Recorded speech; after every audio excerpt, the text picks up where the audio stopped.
Meenakshi YouTube channel చూస్తున్న వారందరికీ ధన్యవాదములు. నమస్తే. చాలా వీడియోలు చేసి పెడుతూ ఉన్నాను. మరి నచ్చినట్లయితే లైక్ చేయండి, షేర్ చేయండి, సబ్స్క్రైబ్ చేయండి. రాహు శతభిష నక్షత్రం ప్రవేశం ఈ నెల 23వ తారీఖు. మరి ప్రతి గ్రహము సంచరిస్తూ ఉన్నప్పుడు ఆ రాశిలో 3 నక్షత్రాలు ఉంటాయి. ఆ నక్షత్రాల మీదుగా సంచారం చేసినప్పుడు అంటే ఇప్పుడు గురుడు కర్కాటక రాశిలో ప్రవేశం వచ్చి పొందాడు, అందరికీ బాగుంటుంది, అట్లా అని చెప్పి ఉన్నాం. మరి ఏ నక్షత్రం మీద ప్రవేశించాడు అన్నది చాలా ముఖ్యం. ఆ నక్షత్రాధిపతి ఈ గ్రహానికి ఏ భావంలో యాక్సిస్ లో ఉన్నారు అప్పుడు ఇచ్చే ఫలితాలు. అట్లాగే ఆ నక్షత్రాధిపతి ఈ గ్రహానికి మిత్రగ్రహమా అని ఉంటుంది. ఇక్కడ రాహువు ఇప్పుడు పూర్వభద్రలో నుంచి శతభిషంలోకి వస్తున్నారు. అంటే రాహు తన స్వనక్షత్రం ప్రవేశం. ఇది 11వ రాశి, కుంభరాశి. రాహుకి కుంభరాశి స్వరాశి అని చెప్తారు. అట్లాగే కాలపురుష కుండలి చక్రంలో 11వ స్థానం, ఇది ఉపచయ స్థానం. పాపగ్రహాలకు ఉపచయ స్థానాలు చాలా మంచి ఫలితాలు అందిస్తాయి. మరి అట్లాగే రాహు స్వనక్షత్ర ప్రవేశం అంటే రాహు ఆరుద్రలో ఒక రకమైన రిజల్ట్స్ ఇస్తే, స్వాతిలో ఒక రకమైన రిజల్ట్స్, శతభిషంలో ఒక రకమైన రిజల్ట్. అంటే ప్రతి నక్షత్రానికి కొన్ని క్వాలిటీస్ ఉంటాయి. ఆ క్వాలిటీస్ని అనుసరించి ఆయా గ్రహాలు ఇస్తూ ఉంటాయి. మరి రాహు నక్షత్రాలు ఆర్ద్ర, స్వాతి, శతభిషం. మరి ఆరుద్ర కాలపురుష కుండలి చక్రం 3వ రాశిలో ఉంది, ఉపచయ స్థానం అయినప్పటికీ. మరి స్వాతి తులారాశిలో ఉంది, అది ఉపచయం కాదు, సప్తమ రాశి. మరి రాహు ఎక్కువగా మంచి రిజల్ట్స్ ఇచ్చేది మాత్రం దశమక్షేత్రం, లాభక్షేత్రం.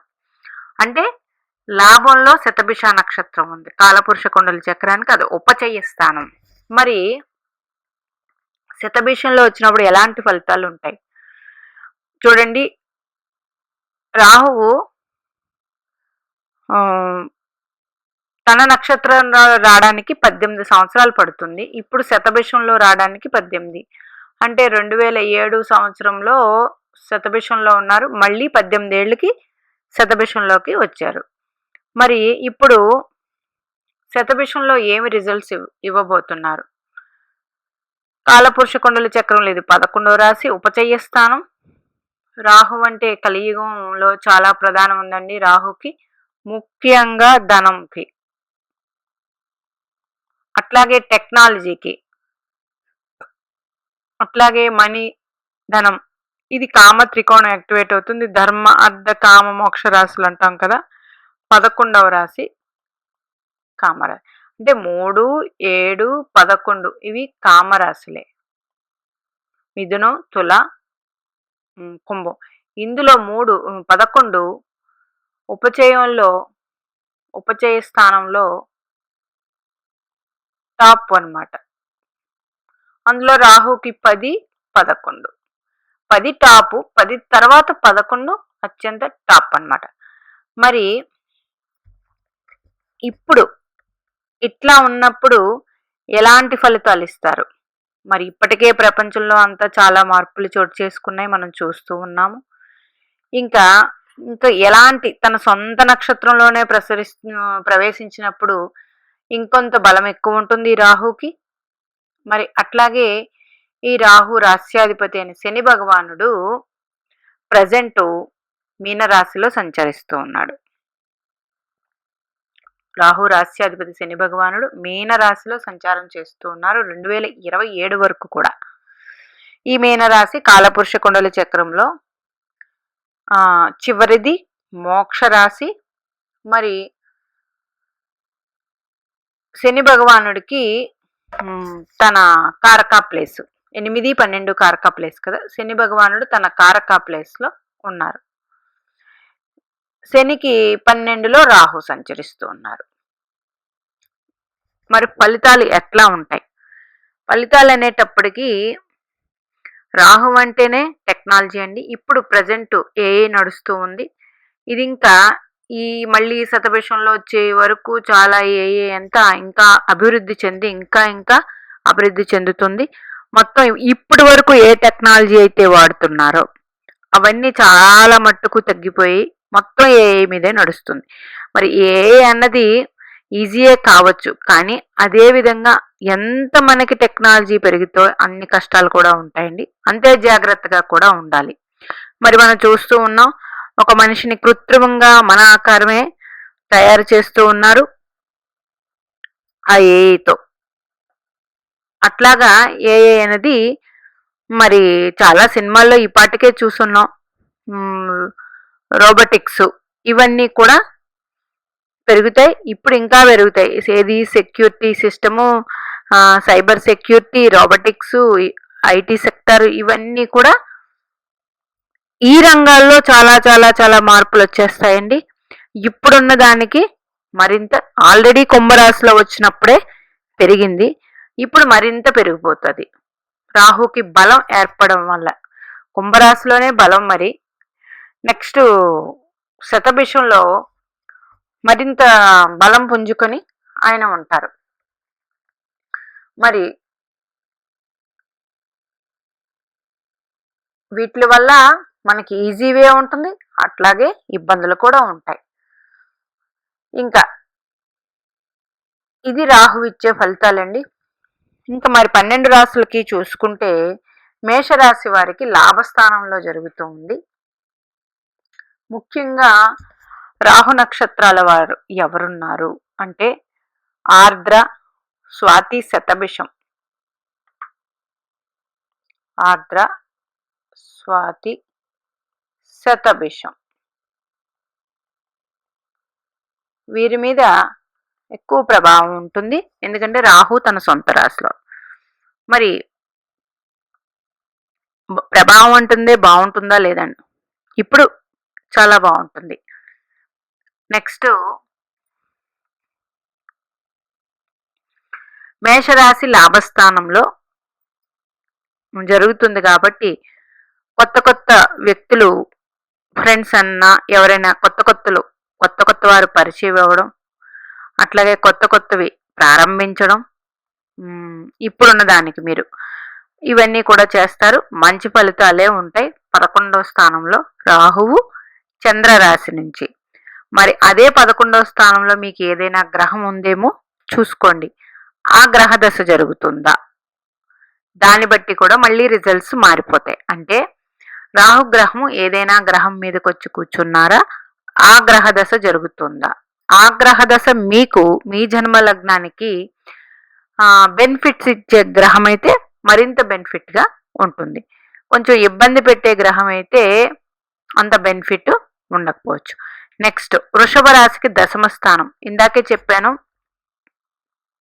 దశమ క్షేత్రం చాలా చాలా ఇష్టమైంది. ఫస్ట్ తీసుకుంటే రాహుకి దశమమే. దశమం అంటే ఏంటండి? మన కర్మస్థానం. దశమం అంటే కర్మస్థానం.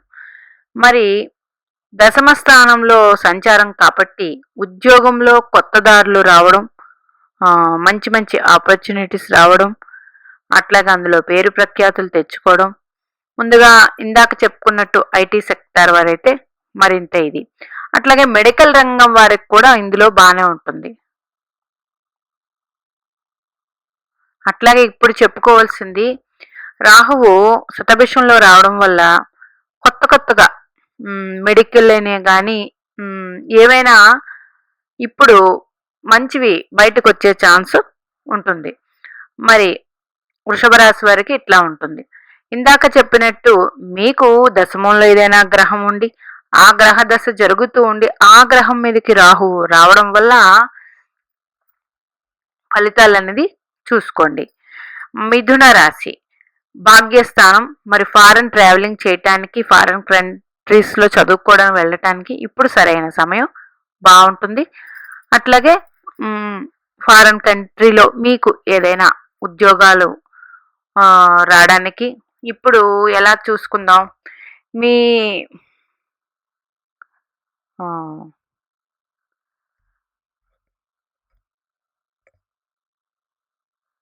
దశమ క్షేత్రం దశమం అయింది అనుకోండి, అంటే మిథున రాశి వారికి ఇక్కడ భాగ్యస్థానంలో అవుతుంది మిథున రాశి వారికి. మరి మీ జన్మ లగ్నానికి అది దశమం అయితే మరింత బెనిఫిట్స్ ఉంటాయి అట్లా అనమాట, లగ్నం నుంచి మళ్ళీ తీసుకుంటే. కర్కాటక రాశి వారికి అష్టమ స్థానం, హెల్త్ మీద కొంచెం ధ్యాస పెట్టండి. అట్లాగే రీసెర్చ్ మెడికల్ రంగం వారికి ఇది మంచి ఫలితాలు ఉంటుంది 100%. రీసెర్చ్ చేసే విభాగాల వారికి, మెడికల్ రంగం వారికి కొత్త కొత్తవి కనిపెట్టడానికి. సింహరాశి వారికి సప్తమ స్థానం కాబట్టి పార్ట్నర్షిప్ బిజినెస్లు,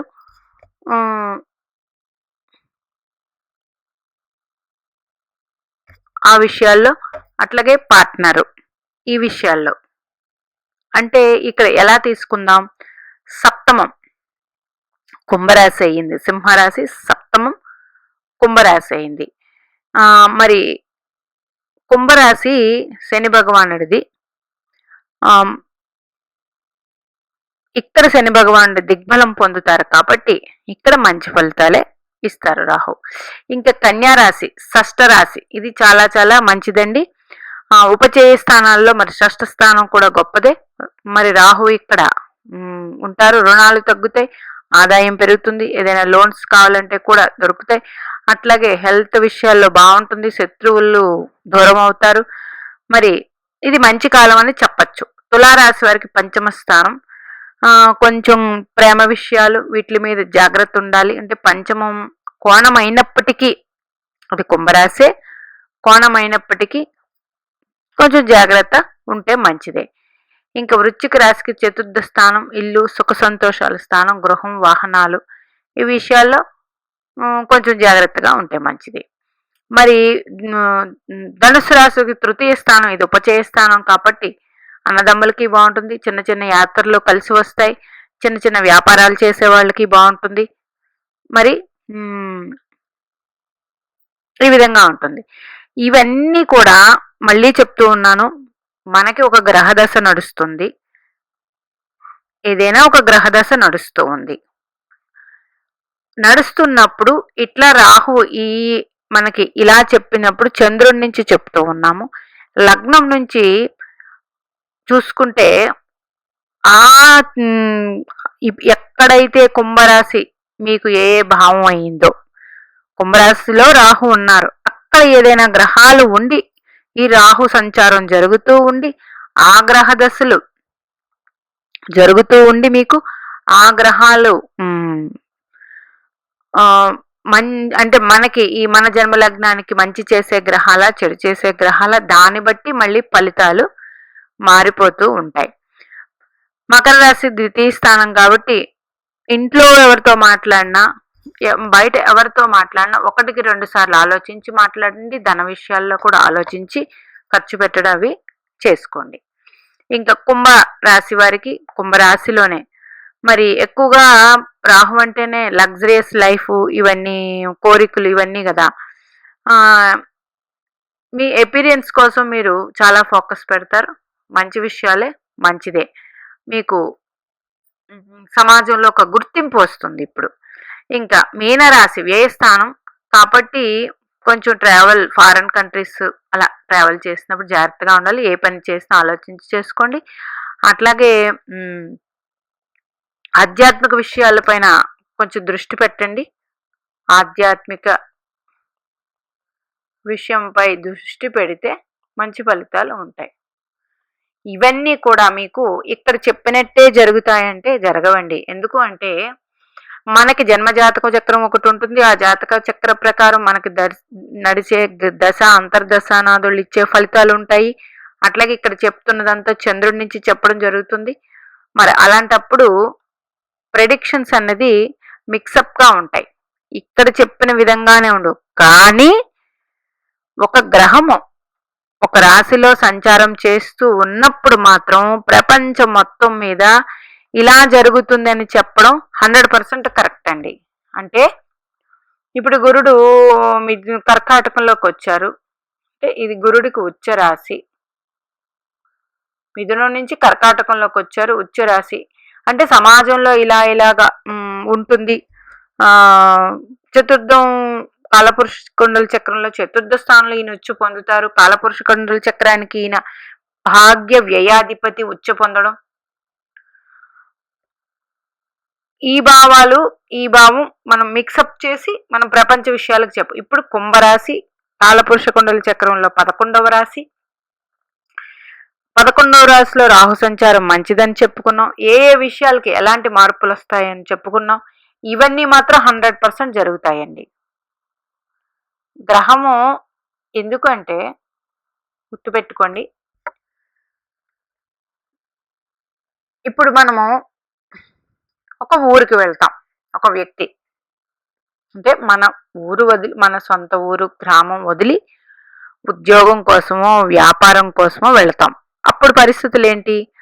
ఆ ఊరు మనము సెటిల్ అవ్వడానికి ఎంత టైం పడుతుంది, ఇందులో పడవలసినవన్నీ కొన్ని రకాల కష్ట నష్టాలు అన్నీ ఉంటాయి. అవన్నీ పడిన తర్వాతే మనకి అక్కడ సెటిల్మెంట్ అన్నది, లేకపోతే బాగుందా లేదా అన్నది, ఇవన్నీ కూడా ఆ ఊరు మనకి ఎలా పడుతుంది అన్నది మనం అక్కడికి వెళ్ళిన తర్వాత మనం అనుభవిస్తుంటే మనం చెప్పగలం. ఓకే, అంటే అవన్నీ మన మీదే పడతాయి. అలాగే ఒక గ్రహం అనేది తన సొంత గ్రహం, ప్రతి గ్రహం అండి. ఇప్పుడు కుజుడు మేష వృశ్చికాలకు అధిపతి అంటే ఆయన అక్కడే ఉంటారు. గ్రహ సంచారము అంటే ఆయన సొంత ఇల్లు ఆయనదే కదా, ఆయన అక్కడ మారకుండా ఏమి అంటే ఇప్పుడు మనం బయటికి వెళ్ళొస్తూ ఉంటాం కదా, వేరే ఊర్లు వెళ్ళొస్తూ ఉంటాం, బయటికి వెళ్ళొస్తూ ఉంటాం. మన సొంత ఇల్లు అనేది మనకు ఒకటి ఉంటుంది. అట్లాగే ఎవరి సొంత ఇల్లులు వాళ్ళవే. వాళ్ళు ఆయా ప్లేసుల్లో వాళ్ళ చూసుకోవాల్సినవన్నీ వాళ్ళు చూసుకుంటూ ఉంటారు. ఆ భావాల నుంచి అందవలసినవన్నీ అందుతూ ఉంటాయి. ఇట్లాగా మనం ఏదైనా ఊర్లు తిరిగి వస్తుంటాం, సంచరిస్తుంటాం, ఉద్యోగాలకు వెళ్తాం, చదువులకు వెళ్తాం, వ్యాపారాల నిమిత్తం వెళ్తాం. అప్పుడు ఆయా ప్లేస్లు మనకి పడుతున్నాయా లేదా అన్న విషయాలు మన మీదే పడుతుంది. కాబట్టి ఇట్లాగే ఈ గ్రహము ఇట్లా సంచరిస్తూ ఉన్నప్పుడు ఆ రాశి తనకి మిత్రరాశ, శత్రురాశ, ఈ విషయాల మీద ఆ గ్రహం ఏదైతే సంచారంలో అనుభవిస్తూ ఉంటుందో అది ప్రపంచం మీద పడుతుంది. ఆ ప్రపంచం మీద పడ్డమే మొత్తం జనాలందరి మీద పడుతుంది. కానీ ఇక్కడ చెప్పినట్టు జాతక చక్రం మాత్రం జరగదండి. ఎందుకు అంటే మన జాతక చక్రం, మన లగ్నం, మన రాశి, మన నక్షత్రం. అంటే గ్రహాలు సంచరిస్తూ ఉంటాయి, మనకు ఒక జాతకం జరుగుతూ ఉంటుంది. ఆ సంచరించేటప్పుడు ఇవన్నీ జరుగుతూ ఉంటాయి. ఒక 30% ఈ చంద్రుడిని అనుసరించి మనం ఈ విషయాలు చెప్పుకుంటూ ఉన్నాం. మిగతా 70% మాత్రం మన జన్మ జాతక చక్రమే మొత్తం నిజమండి. దాన్ని అనుసరించే మన పూర్వ జన్మలో ఏ కర్మలు చేసుకుని వచ్చామో అవన్నీ ఇప్పుడు తెచ్చుకొని మన జాతక చక్రం మనమే నిర్ణయించుకుని వచ్చి మనమే ఇక్కడ అనుభవిస్తూ ఉంటాం. ఇది కానీ గ్రహాలు సంచరిస్తూ ఉన్నప్పుడు, గ్రహాలు తిరుగుతూ ఉన్నప్పుడు చెప్పేది మాత్రం 100% కరెక్టే. అవి అట్లానే జరుగుతూ ఉంటాయి. 100% వాటి ఫలితాలు ఇస్తూ ఉంటాయి. ఇది ప్రపంచం అందరికీ. ఇది రాహు ప్రజెంట్ శతభిషంలో ఉన్నప్పుడు ఇచ్చే ఫలితాలు ఆల్రెడీ అందరికీ తెలిసిందే. ప్రజెంట్ అంతా యుగం అన్నది 2022-23 నుంచే మారింది. ఇంకా అక్కడ నుండి మారుతూ పెద్ద చేంజ్ అనేది ఈ రాహు శతభిష నక్షత్రంలోకి రావడం. చూడండి, శని భగవానుడు మీనరాశిలో సంచరిస్తూ ఉన్నారు. అంటే ఏంటి? కాలపురుష కుండల చక్రంలో లాస్ట్ రాశి. అంటే ఒకటి ముగిసింది. అంటే 12 రాశులు తిరిగేది ఒకటి ముగిసింది. అయితే ఆయన రాశి ఏంటి? మకర కుంభాలు. అంటే మకర కుంభాలు ఆయన సొంత రాశులు. అంటే ఇప్పుడు స్టార్ట్ అయ్యింది. 12వ రాశి కాలపురుష కుండల చక్రానికి లాస్ట్ రాశి అయినప్పటికీ ఆయన రాశి నుంచి ప్రయాణం మొదలైంది. ఇది 3వ రాశి కాబట్టి యుగం అన్నది మళ్ళీ మారుతూ వస్తుంది. అట్లాగే రాహువు ఇట్లాగనమాట. ఇలాగ ఒక శని భగవానుడికి 30 సంవత్సరాలు ముగిస్తే తన రాశిలోకి రావడానికి 28.5 సంవత్సరం, 29 మకరంలో, కుంభంలో అట్లా 30 పూర్తి అయితే రాహుకి ఆరుద్రలోకి వెళ్ళడానికి 18 సంవత్సరాలు, స్వాతిలోకి వెళ్ళడానికి 18 సంవత్సరాలు, శతభిషంలోకి వెళ్ళడానికి 18 సంవత్సరాలు. ఇది లాభరాశి. ఏమేమి ఇవ్వాలి, ఏమేమి కొత్తవి లాంచ్ చేయాలనుకుంటే అన్నీ రాహు ఇప్పుడు ప్రవేశపెడతాడు. వాటన్నిటికీ ప్రపంచం సిద్ధంగా ఉంది. మనం ఆల్రెడీ ఏఐ ద్వారా వింటూ ఉన్నాం. మరింత పెరుగుతుంది. మీనాక్షిదేవి ఆశీస్సులు మనందరి మీద ఉండాలని కోరుకుంటూ నమస్తే.